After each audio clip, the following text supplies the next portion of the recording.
ಧ್ವಜದ ಕಟ್ಟೆ ಮತ್ತೆ ಇನ್ನೊಂದು ಮುಂದೆ ಲೋಟಸ್ ಟವರ್ ಸೇಮ್ ನಮ್ಮ ಕಮಲಾಪುರ ಹೆಂಗಿರುತ್ತೆ ಮುದುಡು ನಡೀತೀನೋ ಅದೇ ಥರ ಟವರ್. ಅದಕ್ಕೆ ಇನ್ನು ಬೇರೆ ಬೇರೆ ಎಲ್ಲ ಜಾಗಗಳು ತೋರಿಸ್ಕೊಂಡು ನಮ್ಮನ್ನ ಸಂಜೆ 1:30 ಆಗಿ ಊಟಕ್ಕೆ ಕರ್ಕೊಂಡ್ರು.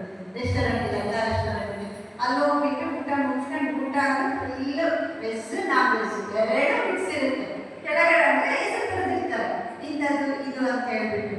ಕೆಲವರು ಯಾವ ಜಾಗ ಬೇಕೋ ತಿಂದು ನಮ್ಗೆ ಅಲ್ಲೇ ಊಟದ ಮೆಣಸೆ ತಗೊಳ್ಬಿಟ್ಟು ನೋಡ್ತಿದ್ದಂಗೆ ನಮ್ಮ ಕಡೆ ಊಟ ತಾವೇ ಹೇಳಬೇಕು ಅದಕ್ಕೆ ಕಮಿಟ್ಮೆಂಟ್ ಹೊರಗಡೆ ಬರಬೇಕು.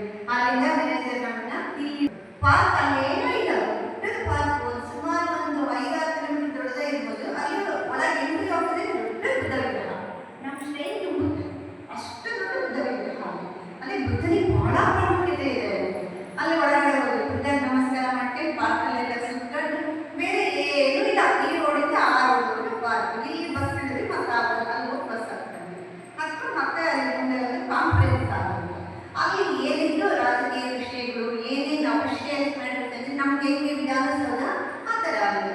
ಅಲ್ಲಿ ಕರ್ಕೊಂಡೋದ್ರು ಆ ಕಾನ್ಫರೆನ್ಸ್ ಆಗುತ್ತೆ. ತುಂಬ ಚೆನ್ನಾಗಿರುತ್ತೆ ಒಳಗಡೆ ಎಲ್ಲ ಹೋಗಿ ನೋಡ್ಕೊಂಡು. ಮತ್ತು ನನಗೆ ಸ್ವಲ್ಪ ಇದು ಕೊಲಂಬೋ ಹೋಗಿದ್ದು ನಮ್ಮ ಸ್ವಾಮಿ ವಿವೇಕಾನಂದ ಅಂತ ಹೇಳಿ ಇಲ್ಲಿಂದ ಕೇಳ್ಕೊಂಡಿದ್ದೆ. ಅಲ್ಲಿ ಎಲ್ಲರೂ ಸ್ವಲ್ಪ ಜಾಸ್ತಿ ಭಾಷೆ ಯಾರಿಗೂ ಬರಲ್ಲ. ಇಂಗ್ಲೀಷು ಅಥವಾ ಹಿಂದಿ, ಇಂಗ್ಲೀಷು ಅಷ್ಟೇ, ಹಿಂದಿನೂ ಕಡಿಮೆ. ನಮ್ಮ ಕಡೆಗೆ ಬರ್ತಾ ಇತ್ತು ಇಂಗ್ಲೀಷು. ಅದನ್ನೇ ಕೇಳಿದ್ವಿ ಸ್ವಾಮಿ ವಿವೇಕಾನಂದ ಬಂದು ಹಿಡ್ಕೊಂಡಿದ್ರಂತೆಲ್ಲ ಯಾವ ಜಾಗ ಅಲ್ಲಿ ಮಾಹಿತಿ ಏನಾಗ್ತಿದೆ ಆಗ ಏನು ಹೇಳಿಲ್ಲ ಅದ್ರ ಬಗ್ಗೆ. ಇಲ್ಲ ಗೊತ್ತಿಲ್ಲ.